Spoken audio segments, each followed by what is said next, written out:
The special favor of Allah. Allah. The universe is the body and its soul.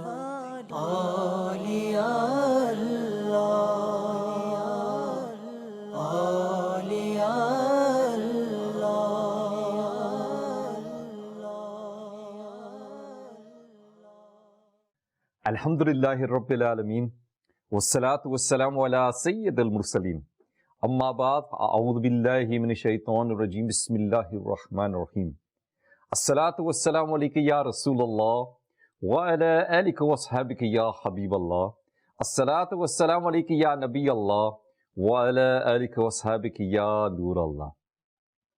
Viewers of Madani Channel, welcome to this series of programs, Yesterday, Today and Tomorrow. And in these series of programs, we learn our lessons from the past. We talk about our pious predecessors. We learn from them examples. And we try and learn something from this so that we can make a change today and we can have a better tomorrow as well. But before we begin the topic of the day, inshallah, like every day, inshallah, we're going to give you a blessing of reciting Durud Pak upon the Prophet of Allah, sallallahu alayhi wa sallam. It's narrated that the Prophet of Allah, sallallahu alayhi wa sallam, said, there will be no shade on the day of judgment except for the throne of Allah Azza wa Jal. 3 persons will remain beneath the shade of the divine throne. And it was humbly asked, Ya Rasulullah, sallallahu alayhi wa sallam, who will these people be? And the Prophet of Allah sallallahu alayhi wa sallam replied, number 1 is the one who relieves the distress of my ummati. Number 2 is the one who revives my sunnat. And number 3 is he who spends his time in reciting Durud Pak upon the Prophet of Allah sallallahu alayhi wa sallam. Sallu ala al-Habib sallallahu ta'ala ala Muhammad sallallahu alayhi wa sallam. Viewers of Madani Channel, from this we can see that on the day of judgment, when there will be no shade for anybody, the only people that will be given shade on that day are 3 types of people. Number 1 is he who removes a worry from an ummati, from a fellow Muslim. Number 2 is he who revives a sunnah of the Prophet of Allah sallallahu alayhi wa sallam. And number 3 is he who sends the Durud Pak upon the Prophet of Allah sallallahu alayhi wa sallam. So please make an attention to make it part of your daily routine that you become habitual in reciting the Durud Pak upon the Prophet of Allah sallallahu alayhi wa sallam. And as we said before, viewers of Madani Channel, who knows that one extra Durud Pak that we recite today might make all the difference on the day of judgment. Allahu Akbar. Sayyid Aala Hazrat, Imam al-Sunnat, Shah Imam Ahmad Raza Khan Rahmatullah Ta'ala, he passed away on the 25th of Safar. And during this month, we remember his life, his activities, his contribution towards the deen, and his legacy that he left behind. And just a brief introduction with regards to him is that his birth name was Muhammad, and his mother would call him Amman Miya, out of love. And his father and other relatives would call him Ahmad Miya. And it was his grandfather that named him Ahmad Raza. And his historical name is Al-Mukhtar, whereas his kunyat is Abu Muhammad, and Aala Hazrat would himself write Abdul Mustafa before his name. At one place, he would write that as part of his name whenever he would writing things. So this is a little bit of an introduction of who this person is. And like I said before, he wasn't 1,000 years ago, 1,200 years ago, 102 years ago he passed away. So it's in our relatively recent history that he was amongst us. And so we need to learn from his life and learn from his teachings. And in past episodes, we've talked a little bit about it, about his yearning for knowledge. But today we're going to talk another aspect about his life. We're going to talk about his passion for worshipping Allah Azza wa Jalla, how he lived his life. Because what happens is as people get busier and busier, then the ibadat, the worship, gets put to the side. But Sayyid Aala Hazrat, no matter how busy he got, his worshipping of Allah Azza wa Jalla was his priority. And it's stated, viewers of Madani Channel, that once Khalifa of Sayyid Aala Hazrat, Sayyid Ayub al-Arazvi, Rahmatullahi Ta'ala, he said that we were going from Bareilly to Pilipit by train. They were making this train journey. And they stopped at a train station at Nawabganj station. Now, at that Nawabganj station, the train normally stops for a few minutes. I don't know if any of our viewers have been blessed to travel in trains in the Middle East, in Pakistan or India. What happens over there is, at some stations, they literally stop for literally 60 seconds, yeah? And it doesn't matter whether you're off the train or not, they'll blow the whistle and they'll start moving, whether you got the stuff off the train or not. At some stations, a little bit longer, some stations even half an hour, 45 minutes. And so, unless you know the stations, then you do not know which station to get off the train and go and buy some drinks or tea or whatever. And those people that travel a lot get to know this. Anyway, this particular station, the train only stops for 2 minutes. However, the time for Maghrib had approached. Now, when the time for Maghrib had approached, Sayyidi Aala Hazrat Rahmatullah Ta'ala, he got himself ready and he instructed the people that were with him that he wanted to do Jamaat. Because one thing that Sayyidi Aala Hazrat did is, he never missed his Salah, but he also made sure that he never missed performing Salah with Jamaat as well. He would always perform his Salah with Jamaat. So on the train station, they got people ready to perform the Jamaat.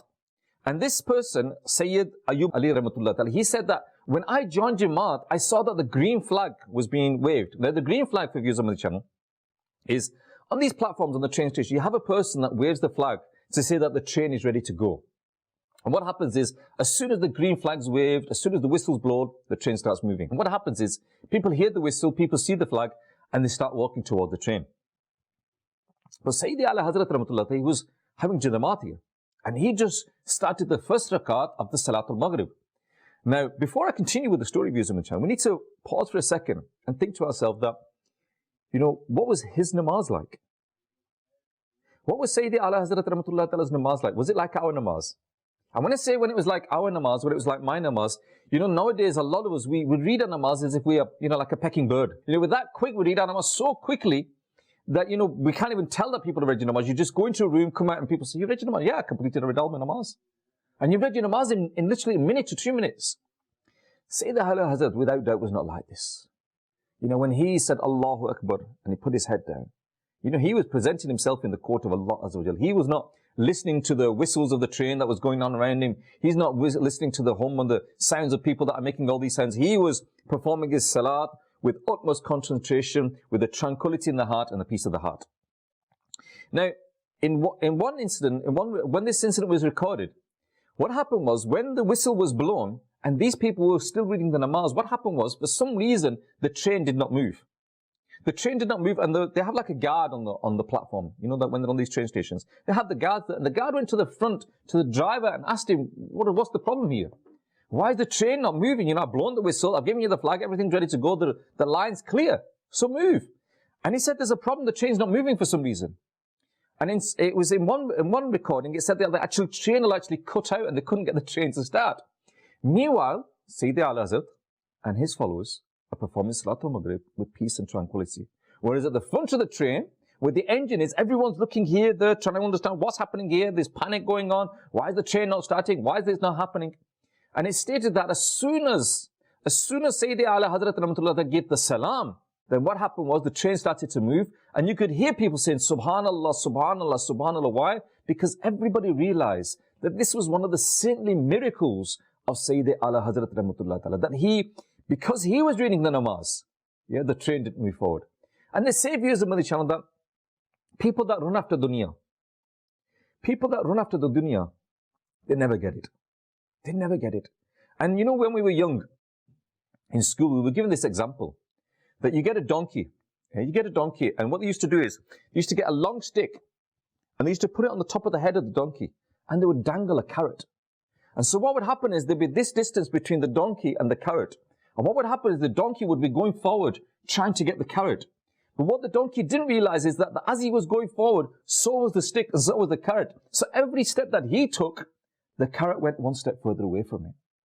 In the same way, viewers of Madani Channel, that when we're running after the dunya, what happens is dunya gets further and further away from us. But those people, like Sayyidi Aala Hazrat Rahmatullah Ta'ala, who run after the akhirat, they get the akhirat, insha'Allah Azza wa Jal, but the dunya runs after them. The dunya runs after them, dunya runs after them, because this is what they are, that's the status that they have. So this is something that we need to do here as well. And the other thing, viewers of Madani Channel, and I mentioned it a couple of days ago, that whenever these stories, these events are recorded for us, they're recorded for us for a reason, so that we can learn a lesson from them. And we can see from the life of Sayyidi Aala Hazrat that he had his priority was his salah. He never missed his salah. And he said that he traveled a lot. He said that he traveled a lot, but even though he traveled a lot, he never ever missed his salah. He never missed his salah, even though he traveled a lot, many times as well. And he would always offer his salah with Jamaat, whether he was on a journey as well. No matter where he was, he would always offer his salah with Jamaat. And nowadays, what happens is, when we're offering our salah, here's my channel, if we're traveling, we start making excuses. It's raining, it's dark, it's wet, there's nowhere to read my namaz, there's nothing to do this, there's nothing to do that. And we make all sorts of excuses for not reading our namaz when we are traveling, even though you could have the facilities very, very easy. In this country here in the UK, the majority of people, they travel by car. They travel by car. What is the harm in having in your car a prayer mat? What is the harm in having a gallon of water in your car?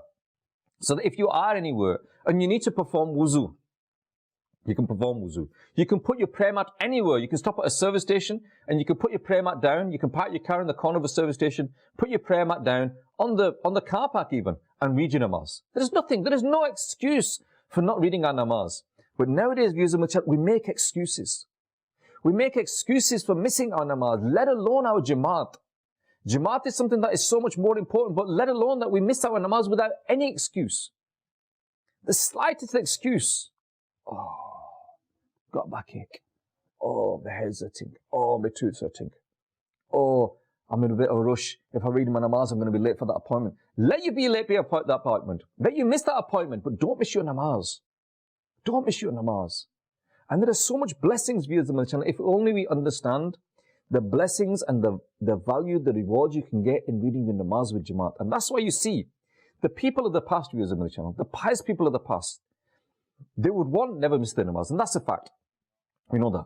But they would do their utmost best to also make sure that they never miss the namaz with jamaat, which again is a quality that is fading now.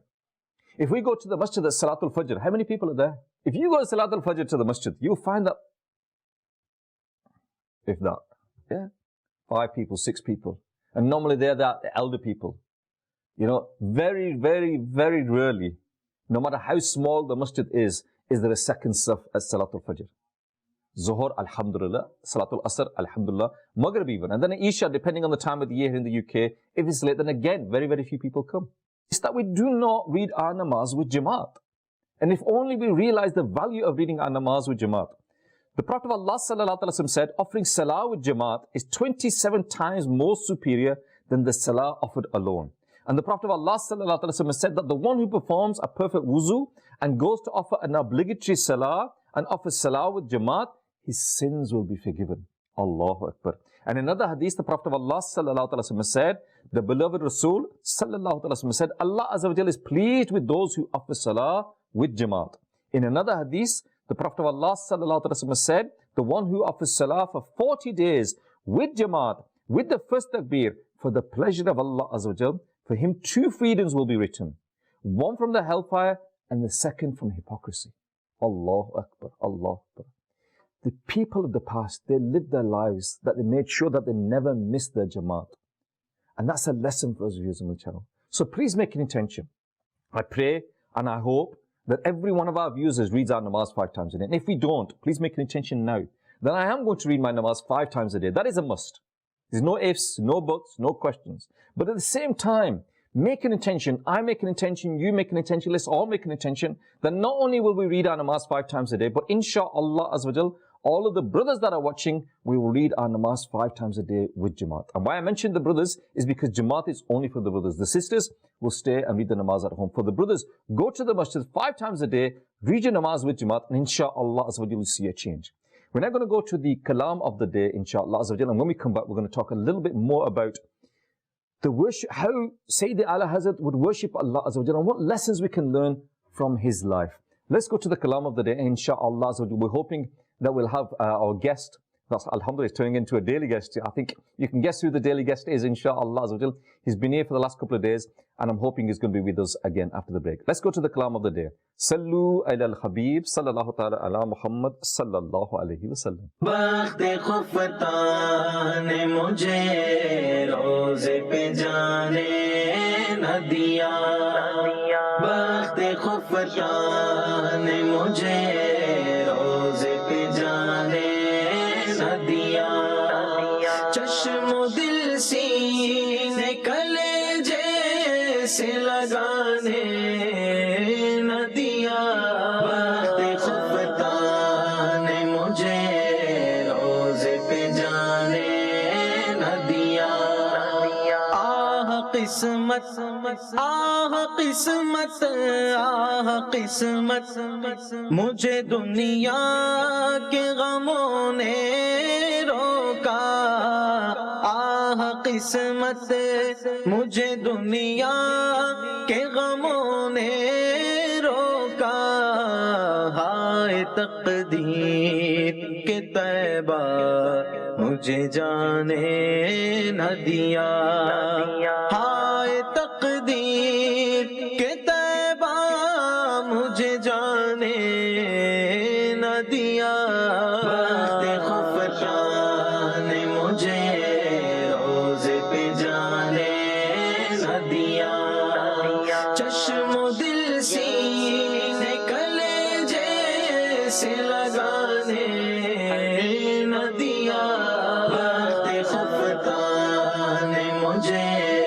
روزے پہ جانے نہ دیا ہاتھ پکڑے ہوئے لے جاتے جو طیبہ مجھ کو ہاتھ پکڑے ہوئے لے جاتے جو طیبہ مجھ کو ساتھ اتنا بھی تو میرے رفقا نے نہ دیا ساتھ اتنا بھی تو میرے رفقا نے نہ دیا خفتان نے مجھے روزے پہ جانے نہ دیا چشم و دل سینے کلیجے سے لگانے نہ دیا خفتان نے مجھے روزے پہ جانے نہ دیا شربت دید نے اور آگ لگا دی دل میں شربت دید نے اور آگ لگا دی دل میں تپش دل کو بڑھایا ہے بجھانے نہ دیا تپش دل کو بڑھایا ہے بجھانے نہ دیا خفتان نے مجھے روزے پہ جانے نہ دیا چشم و دل سینے کلیجے سے لگانے نہ دیا خفتان نے مجھے روزے پہ جانے نہ دیا اب کہاں جائے گا نقشہ تیرا میرے دل سے اب کہاں جائے گا نقشہ تیرا میرے دل سے تہ میں رکھا ہے اسے دل نے گمانے نہ دیا تہ میں رکھا ہے اسے دل نے گمانے نہ دیا خفتان نے مجھے روزے پہ جانے نہ دیا چشم و دل سینے کلیجے سے لگانے نہ دیا خفتان نے مجھے روزے پہ جانے نہ دیا نفس بدکار نے دل پر یہ قیامت توڑی نفس بدکار نے دل پر یہ قیامت توڑی عمل نیک کیا بھی تو چھپانے نہ دیا عمل نیک کیا بھی تو چھپانے نہ دیا خفتان نے مجھے روزے پہ جانے نہ دیا چشم و دل سینے کلیجے سے لگانے نہ دیا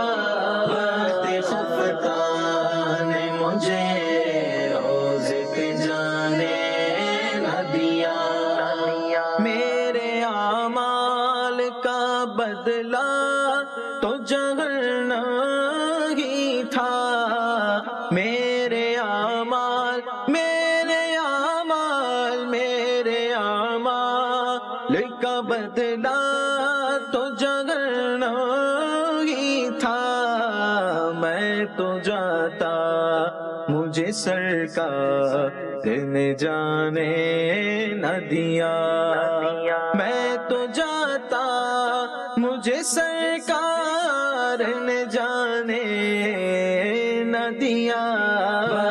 खुफता ने मुझे रोज़े पे जाने न दिया, चश्मो दिल सीने कलेजे से लगाने न दिया।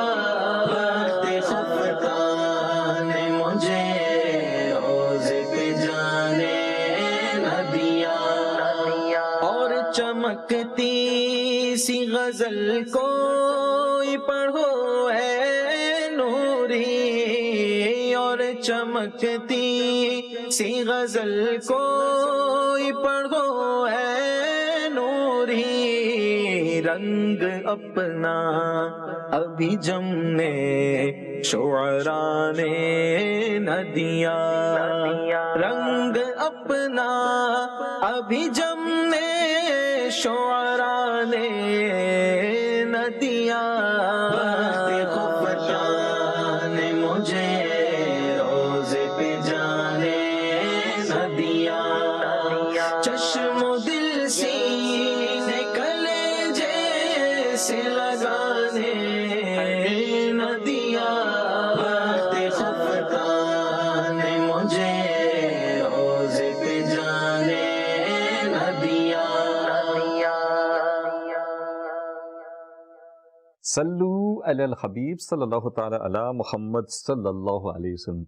Viewers of Madani Channel, you're watching yesterday, today and tomorrow. And today we're learning a little bit about Sayyidi Aala Hazrat rahmatullahi ta'ala and how he lived his life and how his ibadat, his worshipping of Allah Azza wa Jal was the main focal point of his life, that nothing made him, enabled him to be distracted from that purpose in life. And there's a lesson there for us, viewers of Madani Channel, that what happens, unfortunately, our deen has become a hobby and our lives, are our priority, and our deens are something there that we do when we got a bit of spare time. But if you look at the people of the past, they lived their lives. They had wives and children, they had stomachs to feed, they had houses, bodies to clothe, they had all of the things, expenses that me and you had and everything else as well. Maybe we could say nowadays because the standard of living's increased and we've got more expenses, but they had their own expenses. But the deen was their priority. Worshipping Allah Azza wa Jal, fasting, praying, they made sure that they never missed that. And we learn from the examples of these pious people of the past, like Sayyidi Aala Hazrat, that even when it came to his namaz, he made sure that he made certain preparations for it, he made sure that he wore proper clothes for it, and he always made sure that he read his namaz with Jamaat. Alhamdulillah, viewers of Madani Channel, we have Shahbaz Madani online. Assalamu alaikum wa rahmatullahi wa barakatuh. Wa alaikum assalam wa rahmatullahi wa barakatuh. Shahbaz bhai, today we're talking about the worshipping or the spiritual exercises that Sayyidi Aala Hazrat did and how he lived his life on that aspect. And obviously, like you said yesterday, that, we can only really scratch the surface and give a brief introduction into his life, but that's why we're discussing different aspects about it, so we can get a little bit of this and a little bit of that and understand a little bit about the life of Sayyidi Aala Hazrat. And today we want to talk a little bit about how he would make his routine when it came to worshipping Allah Azza wa Jal. Bismillahir Rahmanir Rahim. Now, in the glorious Quran, it has been stated that وَمَا خَلَقْتُ الْجِنَّ وَالْإِنسِ. Now, we are ibad, we are abd, we are the servants of Allah subhanahu wa ta'ala, the slaves of Allah subhanahu wa ta'ala. And this verse of the Quran tells us our purpose in life is to worship Allah subhanahu wa ta'ala. Now we must understand, what does it mean by worshipping Allah subhanahu wa ta'ala? It's not always prostrating, it's not always the salah itself, it's not only the salah which is ibadah. Now Khalid bhai, Aala Hazrat radhiyallahu ta'ala anhu, yes, he prayed many salah, but we don't say that he prayed or he spent his entire time, but he also did other things, and these other things which he did, these also constitute worship. Now one beautiful example is during the time, I think it was the year 1339 AH, which was the last Ramadan Sharif of Aala Hazrat. And it's said that during this Ramadan Sharif, Aala Hazrat radiallahu ta'ala anhu, he was ill. He was ill. And he was weak. He wasn't able to fast. It was this last month, and he wasn't able to fast. Now, a person would think, okay, so maybe he left the fast, and he paid some sort of money. If he does pass the criteria to give money, when a person's considered a Sheikh Fani, only then can he, give some sort of money if he's not able to expiate in the future, that is.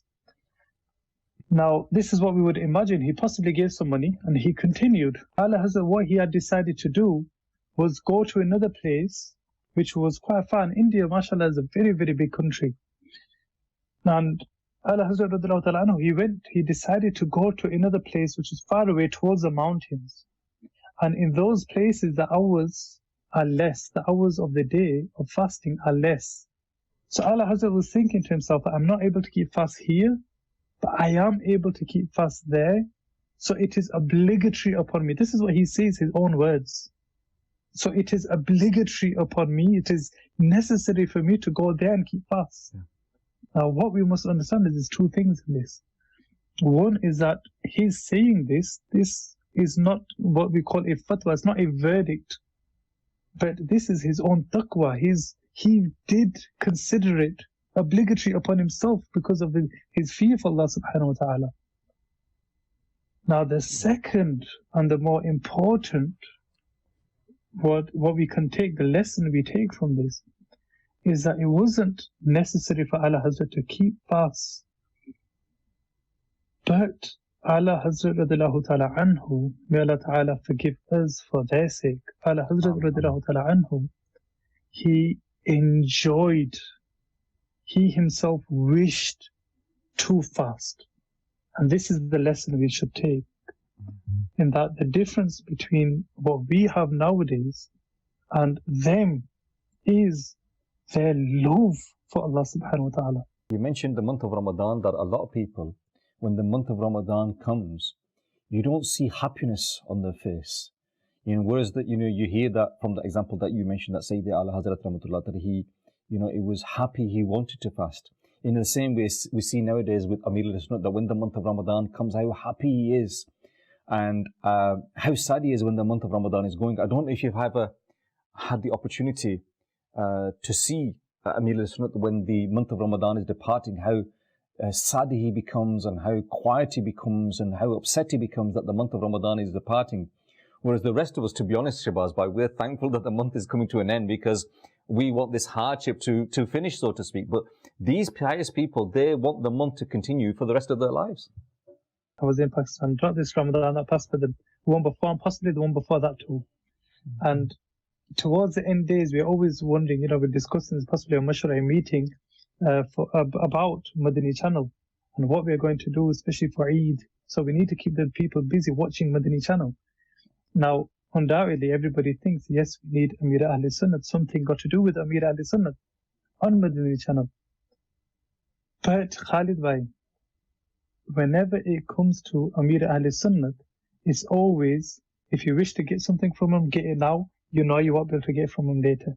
Allah. Meaning, towards that time, we all know the state they're going to be in. So sad that they won't be able to. Fortunate are those people that were blessed that could be in the court of Sayyidi Amir al-Sunnat and listen to his words, listen to the Madani Wazaka. People will write about that. And you brought memories back now when you were talking that. I remember that before Madani Channel, and I'm going back 2003. 2003, I sat in a Itikaf in Babla Madina in Karachi. And it was a new experience for me. It was a completely new experience for me. And I remember on the last day that, after Salatul Maghrib, and we didn't know whether this was the last fast or not because it was the 29th. And Amir al-Sunnat, he could not complete the dua. He started the dua, and after 5 minutes, he just could not complete the dua. He was crying so much, and he was so upset. And I think maybe somebody told him that, tomorrow is Eid, and, the month is gone, and he got so upset. he could not complete the dua, and yet the rest of us, you know, I'll be honest with you, Shabazz, but as soon as we were told that it's Eid tomorrow, we're all packing our bags and getting ready to leave the masjid and get to the coach station, train station, airport, whatever it was. Everyone was just running here and there, but Amir Sunnati was so sad that the month had departed. But again, that is a reflection on where we are, though, isn't it, Shabazz, by that, how much we love to worship Allah Azza wa Jalla, how much love we have for ibadat, that for the majority of us, it's I would even say it's a chore in a lot of cases. Reading our namaz has become a chore. Fasting during the month has become a chore. Hajj has become farz upon us many years ago. We've not performed it. Zakat, we don't want to calculate it because we don't want to spend any money. And that is what our mindset has become, that we don't want to do these things. Khalid bhai, just Allahu Akbar, something to remember for the viewers of Madani Channel. Just try this, really. Just give it a try. This is not going to harm you. But try to slow down a little. Try to slow down a little and try to enjoy it too. Oh, yeah. If you do enjoy it, and inshallah, if you do try, undoubtedly you will enjoy it. And honestly, you will enjoy it so much that you just can't wait till the next one. In terms of prayer, if that's how it is, or in terms of whatever it is. If it's reciting the Quran, if you stop and you to actually give it your full attention and try to enjoy it, really you will enjoy it. This is just something for all the viewers. Give this a try whilst you are praying. Try to slow down. And Khalid, one thing is, we're living in a world where everything's fast. We've always got so many worries, but just push it to a side and just give this a try. Inshallah, you'll enjoy it. Inshallah. Jazakallah, Shabazz bhai. May Allah Azza wa Jalla reward you and hope to see you soon. Assalamu alaikum wa rahmatullahi wa barakatuh. Wa alaikum assalam wa rahmatullahi wa barakatuh. MashaAllah. Some beautiful words there from Shabazz Madani about our ibadat and how we need to slow down. And I think, you know, adding on to that, really, a lot of people, those that read the namaz, we read our namaz at home because we can get it done quicker. We don't want to go to the masjid because it's going to take 5 minutes to get there. And the Imam Sahib is going to, you know, maybe read a longer surah, or when he's doing the qiraat, it'll take a little bit longer than I would. And so we don't go to the masjid. But I think, you know, like Shabazz bhai said, if you want that to be able to enjoy your ibadah, to love that ibadah, then one of the ways is actually, when you are praying, pray behind the Imam, go to the masjid, read with the Jamaat, inshallah azza wa jal. And inshallah, one, that you're reading in that congregation, you get the reward of it. But also you get that spiritual uplift as well. And you learn to love going to the masjid, you learn to love reading your namaz with Jamaat, and you learn to love reading your namaz. And the same with other things, like Shabazz bhai was saying, take time out. Allocate some time, you know, in your day. Like Shabazz bhai said, we're very busy in our lifestyles, that it's like literally a rat race. We haven't got time to think, but we need to. People say to you, you know, that you need to put your mobile phone to one side, you know, and just chill for a while. In the same way, we need to put our mobile phones to one side, you know, put it on silent and read your namaz or do your tilawat or whatever it is. And I think it was today someone was talking to me that they said that, you know, we were reading my namaz and the phone started ringing. And he said, I was reading my namaz and I'm thinking to myself, who could it be? I wonder if it's him. I wonder if it's him. I wonder what he wants. Maybe he wants me to do that. I've not done that. I should have done that. Yeah, it'll probably be him. And all the way through the namaz, I was thinking about that. And he said, afterwards, I started shouting at myself that you've actually ruined your namaz by being distracted by the phone. And he says, now whenever I'm reading the namaz, I make sure I put it on silent, put it somewhere out of the way, and that way I can concentrate on my namaz. You know, the world's not going to come to an end if I don't answer that phone call, but I need to make sure that I read my namaz properly before my world comes to an end. Before I pass away, I need to make sure that I correct my namaz and read it properly. We're going to take a small break, viewers on the channel. We're going to learn something new, inshallah. Let's go to the break, and when we come back, we're going to continue talking about Sayyidi Aala Hazrat and his ibadat and what lessons we can learn from that. Let's go to the break. Sallu ala al-Habib sallallahu ta'ala ala Muhammad sallallahu alayhi wa sallam.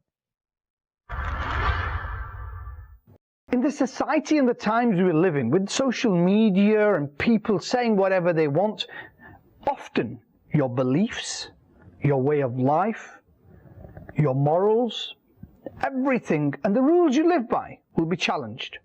And sometimes a lot of us get confused. What should be our Aqidah? What should be our fundamental beliefs in relation to Allah Azza wa Jal, in relation to Nabi Kareem sallallahu alayhi wa sallam, in relation to the powers of the beloved Habib sallallahu alayhi wa sallam, in relation to the glorious Quran, in relation to the Anbiya Karam, in relation to the brilliant companions of Nabi Kareem sallallahu alayhi wa sallam, the Sahaba, in relation to the Ahl Bayt of Nabi Kareem sallallahu alayhi wa sallam, in relation to the awliya Allah. All these things, people often say things that confuse us. Where do we go? Who do we turn to? Who can give us the correct guidance? There is one hasti, one personality who has stood out for over 100 years, who can correctly guide you. The next time you're confused about any issue, the next time you're unsure about something, the next time you don't correctly understand an Islamic concept, look for what Aala Hazrat, Imam Ahmad Raza Khan alayhi rahmatur rahman has said. Because following Imam Ahmad Raza Khan alayhi rahmatur rahman will make sure that you reach the right conclusion, will make sure that you protect your iman, and will make sure that you live your life in accordance with the Quran and the Sunnah of Nabi Kareem sallallahu alayhi wa sallam. Sallu ala al-Habib sallallahu ta'ala ala Muhammad sallallahu alayhi wa sallam. Sallu ala al-Habib sallallahu ta'ala ala Muhammad sallallahu alayhi wa sallam. Viewers of Madani Channel, you're watching yesterday, today and tomorrow. And before the break we had mashallah Shabazz Madani on us, and he was talking about how we need to develop a love for our ibadat. And ibadat is not just, and he was rightly said, ibadat is not just really how reading your namaz. Ibadat is so much more, it's how you live your life, reading the Quran, how you treat your family, how you treat your wife, how you treat your kids. Your whole life, in essence, is a form of ibadat if we live our life according to the Quran and the Sunnah of the Prophet of Allah sallallahu alaihi wasallam. It's something that we need to develop in us, and having that relationship with our ibadat, that we want to perform our namaz. And fortunate are those people that, you know, as soon as they finish one namaz, they're looking forward to the others. Whereas a lot of other people, the majority of us, are thinking, oh, next namaz is only 2 hours away. What am I going to get done in this time? You know, I'm not going to get anything done. I've got to read my namaz again. And this is something that we need to develop in our side ourselves, that, you know, this work, whatever the work is, whatever the responsibilities we have, whatever jobs we have to do, they'll get done. Everything will get done. You know, there's a saying that, you know, people are finished, but work is never finished. Your work is never finished. And we don't want to be in a state where we're running after completing our work, and we don't complete our ibadat, and we end up completing our life. Our life goes by, and we've not, you know, been able to focus on our ibadat, not been able to pray our namaz properly, not been able to pray our namaz with full concentration, not been able to fast properly during the month of Ramadan. And you know, the pious people of the past, that after the month of Ramadan went, they would split the remaining year into two. And the first half of it, they would pray to Allah Azza wa Jal, Ya Allah, whatever good deeds we performed in the month of Ramadan, then Ya Allah Azza wa Jal, we ask you to accept them. And for them, the second half, they would say, Ya Allah, bless us with the month of Ramadan. Whereas the rest of us, you know, when the month of Ramadan comes, are we happy? Are we happy that the month of Ramadan comes? Or are we thinking to us, oh, only 2 months? Another month? You know, we might on social media saying, oh, Ramadan Qiyamah, we're looking forward to Ramadan, brilliant, brilliant. But deep down, you know, how many of us are really happy that the month of Ramadan comes? How many of us are really happy? And as the Ummah of the Prophet of Allah sallallahu alaihi wasallam, we're very, very fortunate that we have these blessed times, these blessed days, these blessed moments, these blessed nights, in which we can attain so much more. You know, be it the month of Ramadan, be it the last 10 days of the month of Ramadan, be it during the Itikaf, be it Laylatul Qadr, be it Shab-e Barat, be it Shab-e Miraj, all of these blessed days, the day of Jummah, all of these are blessed days that we can take advantage from and gain so much more reward. But instead of looking forward to these nights, we don't. And you know, an example I remember that was given to me once, that if you were to say to people that, you know, you come here to the masjid one night, and on that night, when you come and you bring proof of your debts, I will write you a check. And if I was to make an announcement on Madani Channel like that, you know, such and such night, you know, I'll be at certain masjid, I'll have my checkbook there, you come, show me your debts, and I will write you a check. And you can come and collect the check and take it, yeah? How many people would come? You know, they would, maybe not a lot of people would come because they think, oh, he's not got a lot of money. But if, you know, people became aware that I have a lot of money, that I'm a very wealthy person, they may come and I'll start writing these checks. And we would queue up and we'd probably make hours and hours and hours just to have that check written for us. But in the same way, Shab-e Barat, the night in which the Prophet of Allah sallallahu alaihi wasallam said that more people are forgiven on this night than the hair on the sheep of the tribe of Bani Kalb. Yeah, it's just an example that there was a tribe that they had sheep, and they were very hairy sheep, very woolen sheep on them. And so obviously they had a lot of hair. And the Prophet of Allah sallallahu alaihi wasallam has given us an example there that more people are forgiven on that night. But how many of us stayed up on that night and worshipped Allah Azza wa Jal? How many of us stayed up on that night and sought forgiveness? How many of us went to the masjid on that night and stayed there? How many of us did this? Very few of us. A month of Ramadan comes, a month of Ramadan goes, and we fail to get our sins forgiven. And this is the reality, viewers of the channel, that as we are blessed amongst the ummah of the Prophet of Allah sallallahu alaihi wasallam, that these opportunities come to us, but we don't avail these opportunities. And there are so many, we can talk about, the blessed, we could even do a series of programs on the blessed opportunities in Islam, and there are so many there, but we don't look out for them. We don't wait for them. In the same way that when it comes to money, though, we do look out for them. We do look for opportunities where we can make a little bit more money. We do look for opportunities where we can buy something cheap and sell it for more expensive. We look for those opportunities. But do we ever sit down with the scholars and say, when is the next blessed night coming? I've heard so much about Shab-e Barat, when is that coming? I've heard so much about Shab-e Miraj, when is that coming? I've heard so much about the month of Ramadan. How many months is it before the next month of Ramadan comes? What should I do during the month of Ramadan? What should I do during the last 10 days of Ramadan? How can I search for Laylatul Qadr? What ibadat can I do on Friday? What ibadat can I do in the last 10 days? Do we ever even ask these questions? And we don't. We don't, but when it comes to money, we'll phone up everybody. We'll go on the internet. We'll do all sorts of searches to find out how we can make a few extra pennies. But when it comes to good deeds, unfortunately, we don't run after them. We have this mindset that we'll run after money, but we won't run after good deeds. And if you look at the life of Sayyidi Aala Hazrat, there was an example where he was on his second Hajj. And again, viewers of my channel, that over 100 years ago, they didn't have the ease that we have nowadays. Nowadays, when people are traveling, they travel on, AC coaches, trains, planes, and all sorts of things like that. In that time, that when Sayyidi Aala Hazrat, he completed the Hajj, he became ill. And he wanted to go to the city of Medina, to the city, to the Roza Rasul and send salam and salutations upon the Prophet of Allah sallallahu alaihi wasallam. Because of illness, he was quite weak. You can imagine that when you are weak, traveling on a caravan in itself can take a lot of strength out of you. And the time was getting close where there was a possibility that if they carried on to their destination, they would miss Salatul Fajr. So Sayyidi Aala Hazrat Rahmatullah, he got off the camel. He let the caravan continue, but he made sure he read his namaz. He made sure he read his namaz, and the brothers there to perform Jamaat, and they read the namaz with peace and tranquility. He was weak. He was ill. And now all of a sudden he's read his namaz, but he's got no mode of transport. But again, alhamdulillah, saintly miracle that one of the people of the caravan, they sent back the camel for him, and he was able to make that journey. But again, there's an example there, viewers of Channel, that he prioritized his namaz. He prioritized his namaz rather than prioritizing his own self. He made sure he didn't miss his namaz, because he in his mind, he said to himself that there was a great risk of us missing our namaz if we continue to make this journey. And nowadays when we are traveling, ask yourself, how many namaz do we miss when we are traveling? What excuses do we have? That it's hard to perform wuzu, that it's hard to perform the namaz. Are them excuses any better than the excuse that Sayyidi Aala Hazrat Rahmatullah Ta'ala could have made on that day? When it's possible blazing heat, he's ill, he's weak, he's got no mode of transport. He's sitting on a camel, he could continue on that journey, but instead, no, he got off the camel and let the camel continue so that he could perform his namaz. Again, there is many, many lessons there for us to learn. And again, the character of Sayyidi Aala Hazrat, that he didn't want the praise upon him as well. He wasn't a person that wanted to be praised. He was a humble person. And that would reflect in all sorts of aspects in his life. That once people started to write, Hafiz before his name, and he thought to himself that I'm not a Hafiz. But to dispel them, to make sure that they're not writing false about me, then I will become a Hafiz. And it is said that within a very, very short period of time, he became a Hafiz of the Quran. And again, this was one of his qualities, that he was able to learn knowledge of the deen so quickly. But again, he had this yearning for that. And we were talking in the past about his yearning for knowledge, but knowledge in itself, yearning for knowledge, that thirst for knowledge is ibadat in itself. And he would act upon that knowledge. He would live his life according to that knowledge. And nowadays, again, that's another lesson for us. We see it from our pious predecessors that if they learn something, they act upon it.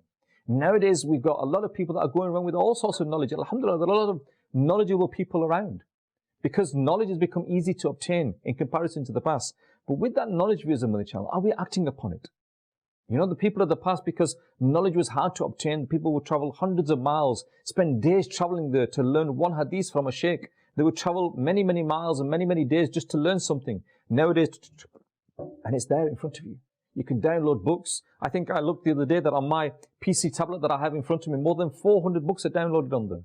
It's so easy to download and so easy to acquire this knowledge. But because of that, we're not valuing that knowledge. Because of that, we're not acting upon that knowledge. And when it comes to ibadat, in the same way, viewers on the channel, we're not acting upon what we know. We know that namaz is farz upon us, but we're not acting upon that. We know the rewards in going to the masjid, but we're not acting upon that. We know all of these things, but we're not acting upon it. So I pray to Allah Azza wa Jalla that we learn the knowledge of the deen, but not only learn it, we act upon it as well. And one bit of advice that I want to leave you with was the advice that Shahbaz Madani gave us. Slow down. And you know, that made me think, because I sometimes feel that I am rushing. My life is, I feel that I'm running around too quickly. I need to slow down. I need to, when I perform my namaz, I need to slow down as much as possible and try and get the pleasure out of my namaz. In the same way, viewers on the channel, if we can all get the pleasure out of reading our namaz, the pleasure out of reading our Quran, the pleasure out of worshipping Allah Azza wa Jalla, if we can develop that pleasure inside us, then inshallah we'll have that peace inside us, that tranquility inside us. So that whatever problems we are facing in this world that nowadays people are saying are so fast, we can face them problems head on, and inshallah Allah Azza wa Jalla will cope with any problem when we have that peace and tranquility in our heart. Viewers of the channel, you've been watching yesterday, today and tomorrow, and I'm hoping again that we just scratch the surface. Yes, just scratch the surface of the yearning for worship and his embodiment of worshipping Allah Azza wa Jalla of Sayyidi Aala Hazrat. And I hope that we can go away and learn something more. Keep watching Madani Channel. Sallu ala al-Habib sallallahu ta'ala ala Muhammad sallallahu alayhi wa sallam. The special favor of Allah. Awliya